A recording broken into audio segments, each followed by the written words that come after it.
Here we got a junior in college looking for advice. Hello and happy new year, Ben and Nathan. I've been a listener of the podcast since June. I am 22 years old and a junior in undergrad, and I hope to speed up my run to law school by 2022. What? Very common. Young people in a damn hurry. I am currently registered for 12 units this upcoming semester, but I also want to begin studying for the LSAT with the Demon. I'm hoping to take the LSAT this June or July. Why not April? I want to apply as early as possible per your guys' advice. My one misstep, however, is that I had issues in the beginning of my academic career. I will most likely finish college with around a 3.0 GPA with upward momentum. I understand my GPA will limit me in terms of top 14, but I am mainly looking at regional West Coast schools. I am not entirely bound by my location though, and I'm open to moving, especially to a state with no income tax. But given my GPA, I am weary those opportunities will be there.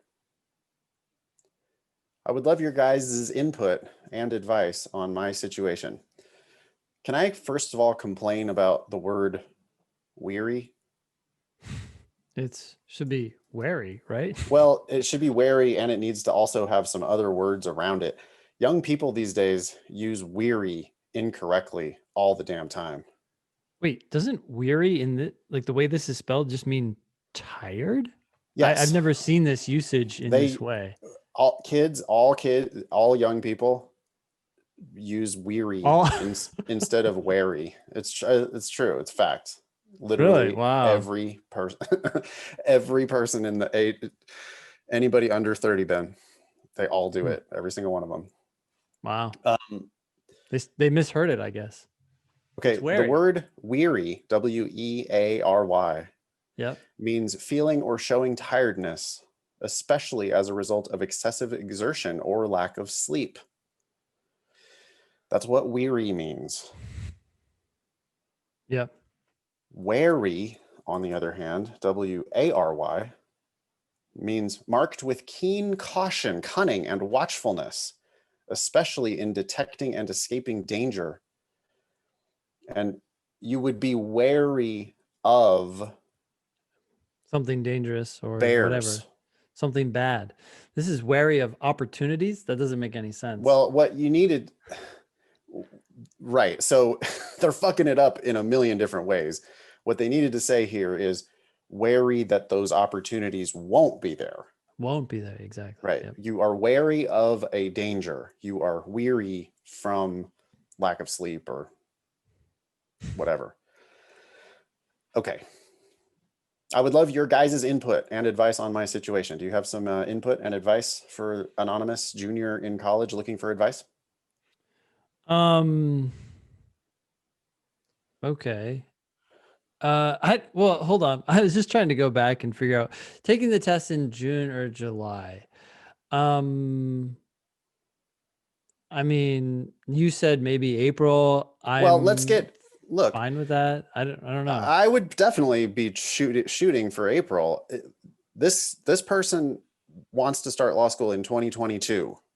So they got to apply in September of 2021. That's this year. Means, yeah. So if you don't take it in April, that means you're just only not going to have all 5 chances. So I mean, not that you need everybody. I hope you hit a home run on attempt number 1. But actually, I hope you grind it out through attempt number 5 if necessary. Let's talk. Wait, hold on. We've been talking about this, I think, the wrong way. It's almost like the presumption should flip. If you haven't taken the test 5 times, who's to say you can't get a better score? And why are you applying with that score? Right.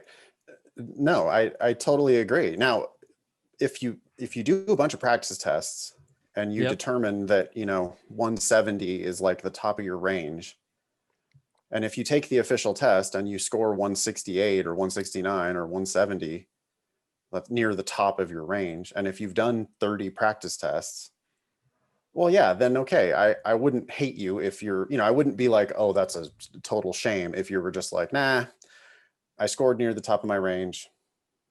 I'm going to apply with that score. Fine. That's fine. But I agree with you, Ben. You should. I think that people definitely need to flip the presumption.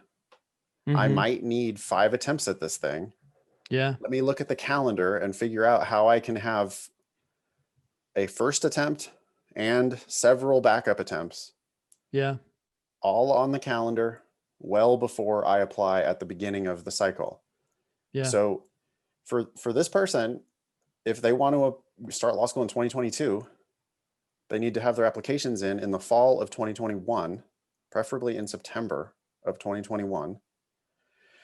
Work backward from that date and figure out when you're going to take the test. But I mean, are they offering it June, July, and August this year?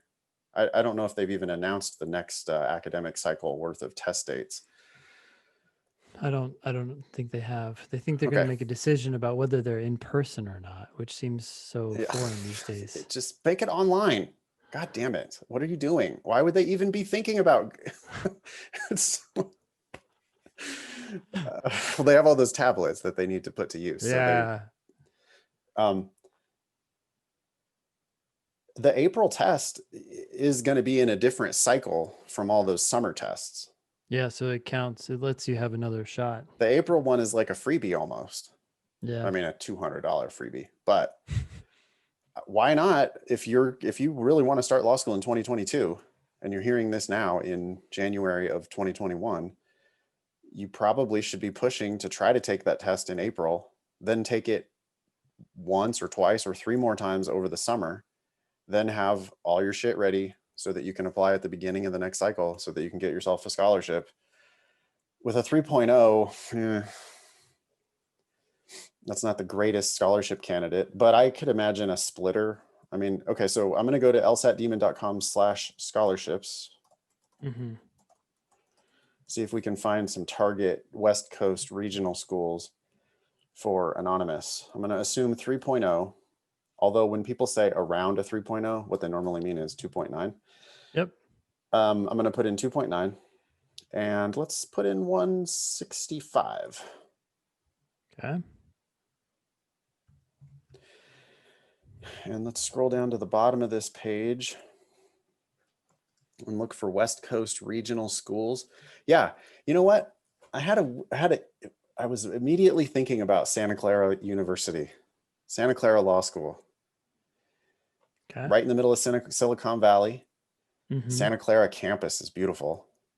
Not as beautiful as Stanford, but it's nice campus. Perfect weather. Half to full tuition scholarship with a 2.9 and a 165 estimated on our scholarship estimator, which again is at lsatdemon.com/scholarships. Let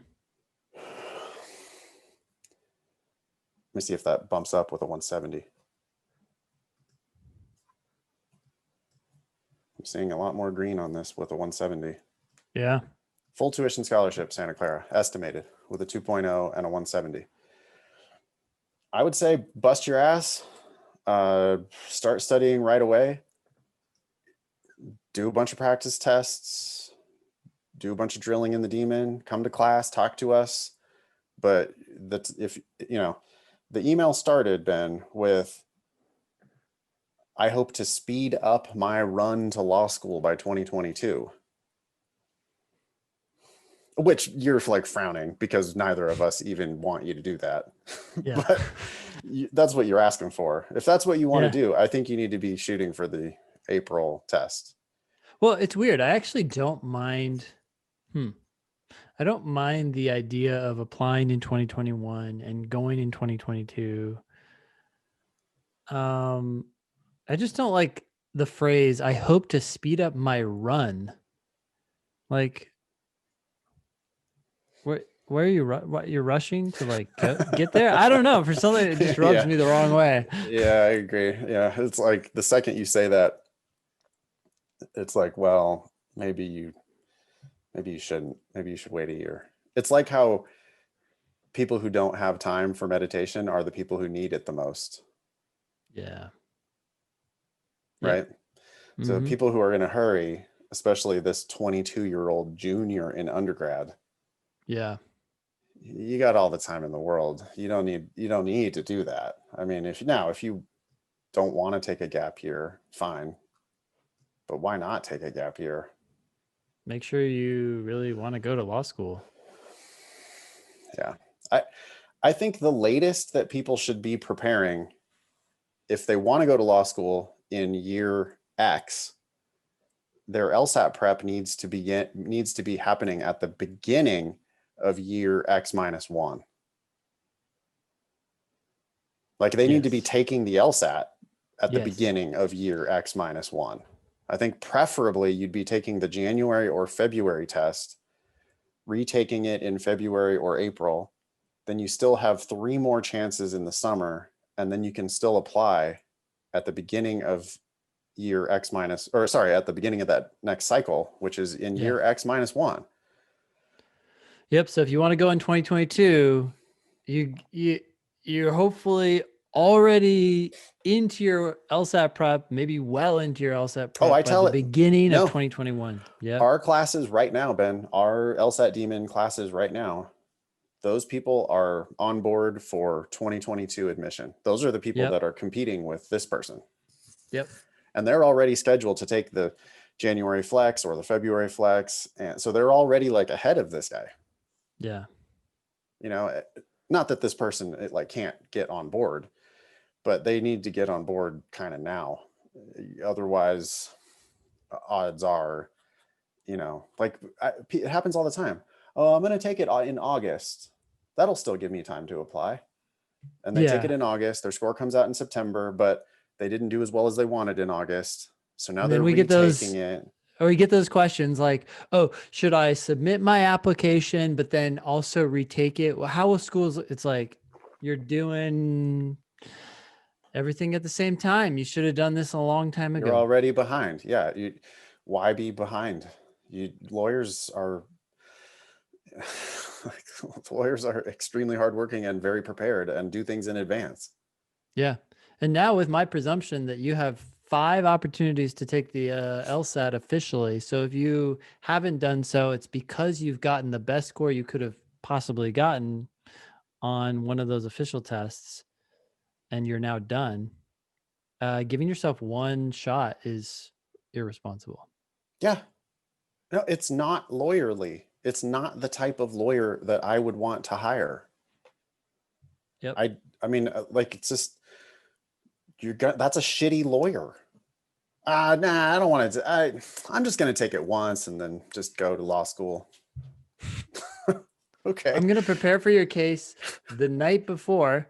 Yeah. And yeah, if we run into any questions, I mean, I have the next morning, so we're good. Yeah, exactly. Yep. Okay. Thank you, Junior.